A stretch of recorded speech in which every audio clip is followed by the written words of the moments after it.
ధ్యానం అంటే ప్రార్థన కాదు. ధ్యానం అంటే స్తోత్రం కాదు. ధ్యానం అంటే నామస్మరణ కాదు. ధ్యానం అంటే మంత్రజపం కాదు. ధ్యానం అంటే శ్వాస మీద ధ్యాస. శ్వాస మీద ధ్యాస బుద్ధ ప్రబోధిత ఆనాపానసతి. బ్రహ్మర్షి పితామహ పత్రిజీ. ఆనాపానసతి పిరమిడ్ స్పిరిచువల్ సొసైటీల యొక్క మూల ఆధ్యాత్మిక సాధనా సిద్ధాంతమే ఆనాపానసతి. ఆనాపానసతి అంటే గౌతమ బుద్ధుడు 2500 సంవత్సరముల క్రితము ఉపయోగించిన పాలీ భాష పదం. పాలీ భాషలో ఆనా అంటే ఉచ్ఛ్వాస, అపాన అంటే నిశ్వాస, సతి అంటే కూడుకొని ఉండటం.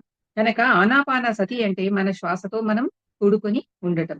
తెలుగులో సరిగ్గా దానిని అనుసరించుకోవాలంటే శ్వాస మీద ధ్యాస అని మనం చెప్పుకుంటున్నాం. ఆనాపాన సతి అంటే శ్వాస మీద ధ్యాస. ఈ ఆనాపాన సతి అన్నది ప్రపంచానికి సకల ఋషులు, యోగులు అందరూ కలిసికట్టుగా ఇచ్చిన అద్భుతమైన వరం. ఈ ఆనాపాన సతి అన్నది మనకు లభించిన అద్భుతమైన వరం. ఈ ఆనాపాన సతి అన్నదే పశువును పశుపతి అంటే జంతుత్వానికి తాను ఆధీనుడు కాకుండా తాను జంతువుకు పతి అంటే యజమాని కావటం. మనిషి ఒక జంతువు.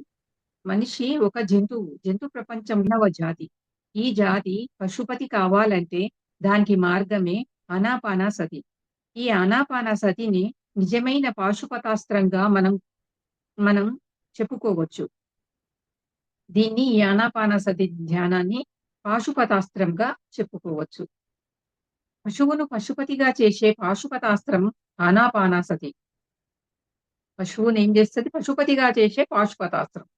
పాశుపతాస్త్రంలో సాధించలేనిదంటూ ఏమీ లేదు. అలాగే ఆనాపానసతితో సాధించలేనిదంటూ ఏదీ లేదు. ఆనాపానసతి సర్వరోగ నివారణి. ఆనాపానసతి సర్వభోగకారిణి. ఆనాపానసతి సర్వ జ్ఞాన ప్రసాదిని.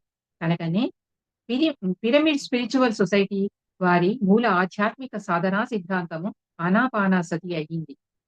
ఉపాసనా దశ, విపస్సనా దశ. ముఖ్యంగా ఆధ్యాత్మిక మార్గంలో ముఖ్యంగా 2 దశలు ఉన్నాయి. ఒకటేమో ఉపాసనా దశ, రెండవదేమో విపస్సనా దశ. ఉపాసన అంటే అది నోట్లోంచి చేసే ప్రక్రియ. విపస్సన అంటే నాసిక నుంచి మొదలై మూడవ కన్ను దగ్గర పోయే క్రియ. ఉపాసన అంటే అది నోట్లోంచి చేసే ప్రక్రియ అట. విపస్సన అంటే నాసిక నుంచి అంటే ముక్కు దగ్గర నుంచి మొదలై మూడవ కన్ను దగ్గర అంటే ఆజ్ఞాచక్రం దగ్గర 2 కనుబొమ్మల దగ్గర పోయే క్రియ విపస్సన అంటే. విపాసన అన్నది మంత్రోచ్చారణ ద్వారా మంత్రోపాసకులు అభ్యాసం చేస్తూ ఉంటారు.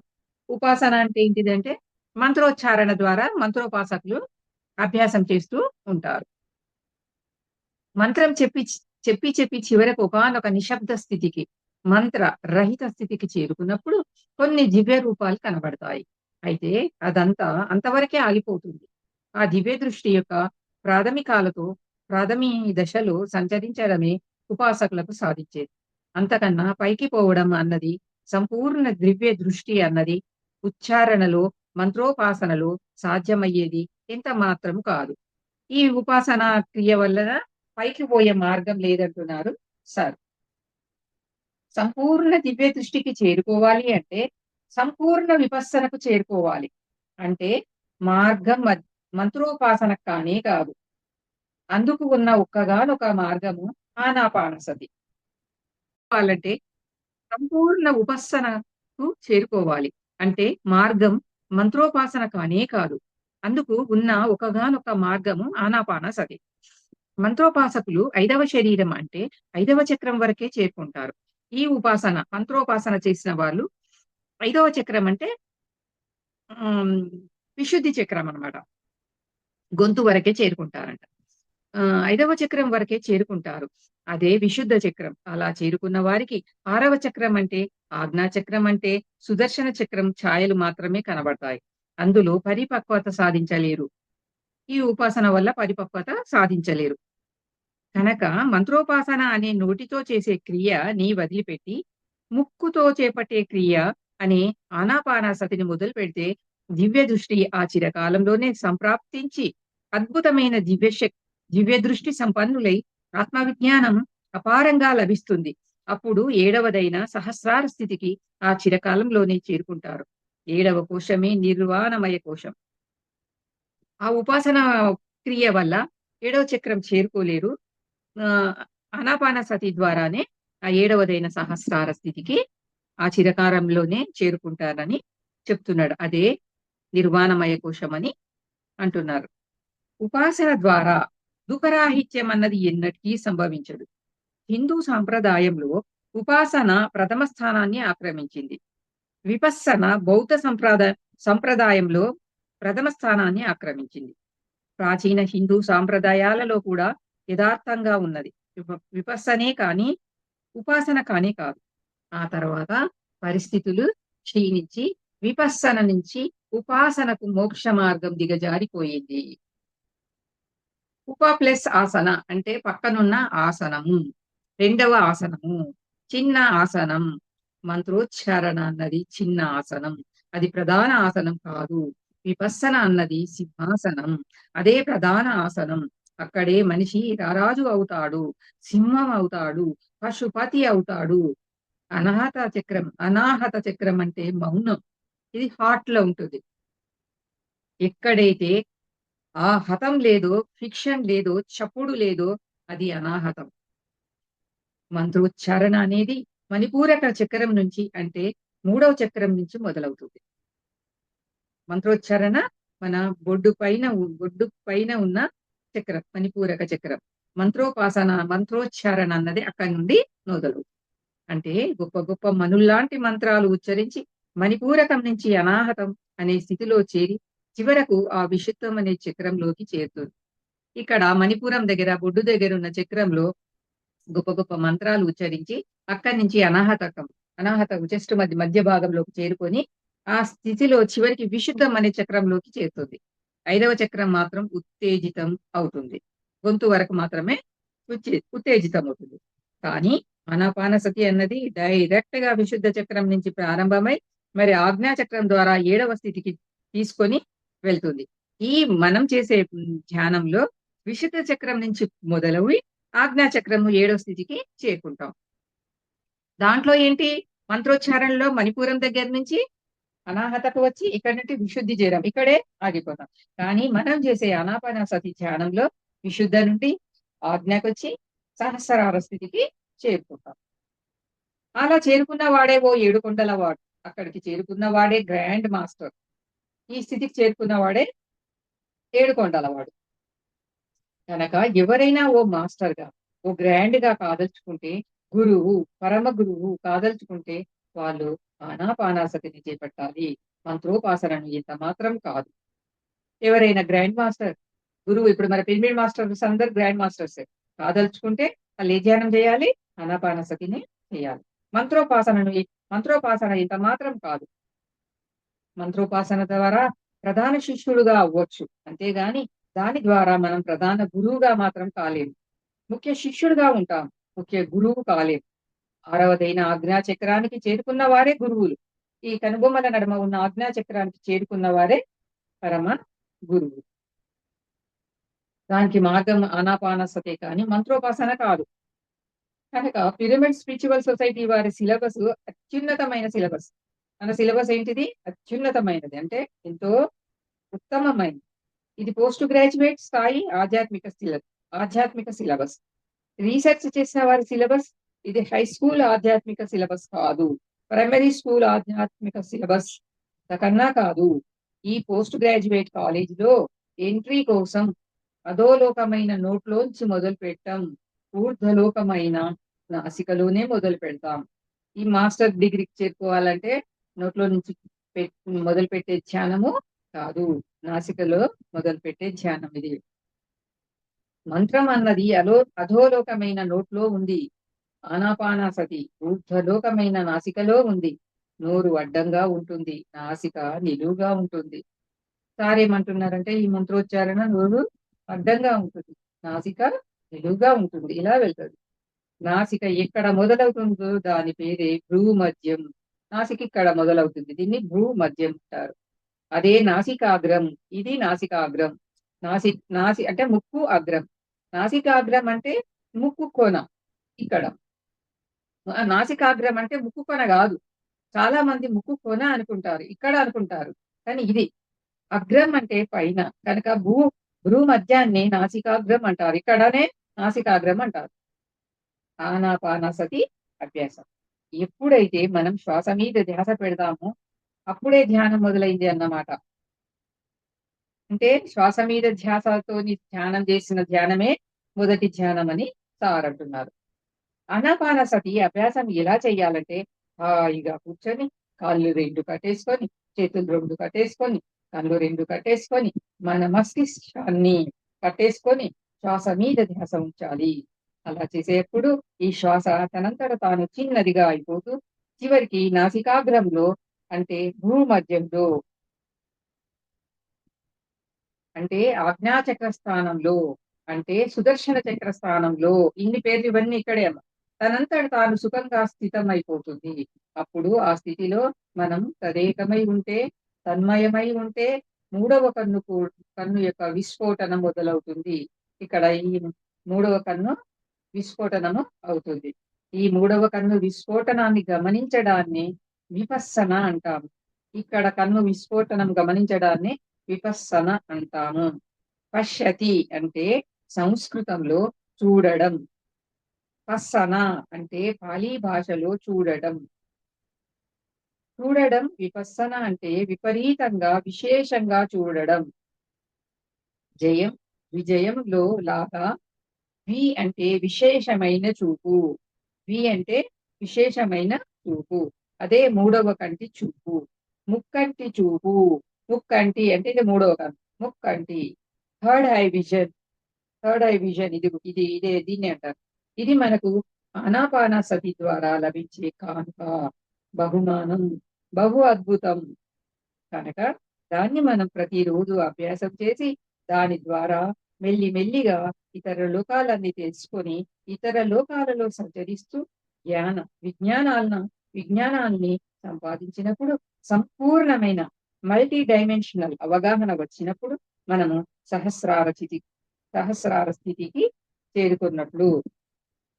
ఈ విపස්සన అంటే మామూలుగా ప్రస్తుతం ప్రచారంలో ఉన్న శ్రీ గోయంకా గారి విపස්සన మార్గం అనే కాదు. ఆ విపස්සన ఈ విపස්සన ఒక్కటి కాదు. ఈ విపස්සనలో కూడా రకాలు ఉన్నాయంట. మామూలుగా కాయ అనుపස්සన అని ఏదైతే ఉందో దాన్ని విపස්සనని ఆయన అనుకుంటున్నారు. అది పూర్తిగా తప్పు. ధ్యాన శాస్త్రంలో 3 పదాలు ఉన్నాయి. అవి ఆనాపానసతి, కాయ అనుపස්සన, విపස්සన. కనుక ఈరోజు 3 పదాలు ఆనాపానసతి, కాయానుపස්සన, విపස්සన అన్న పదాలకు గల తేడాలను తెలుసుకుందాం.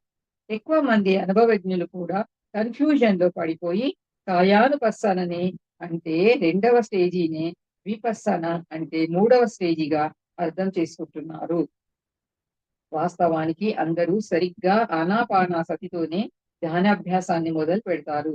కానీ ఆ ఆనాపానసతి ఎక్కడ అంతం అవ్వాలో వారికి తెలియదు. వారు పాపం దారి తప్పిపోతున్నారు. ఈ ఆనాపానసతి ఎంతసేపు చెయ్యాలంటే కనీసం ఎవరి వయసు ఎంత, ఎన్ని నిమిషాలు కూర్చోవాలి, ఎవరి వయసు ఎంతో ఎన్ని నిమిషాలు కూర్చోవాలి. అంటే 10 సంవత్సరాల వాళ్ళు 10 నిమిషాలు, 20 సంవత్సరాల వాళ్ళు 20, 30 సంవత్సరాల వాళ్ళు 30 నిమిషాలు. ఈ విధంగా ధ్యానంలో కూర్చోవాలి.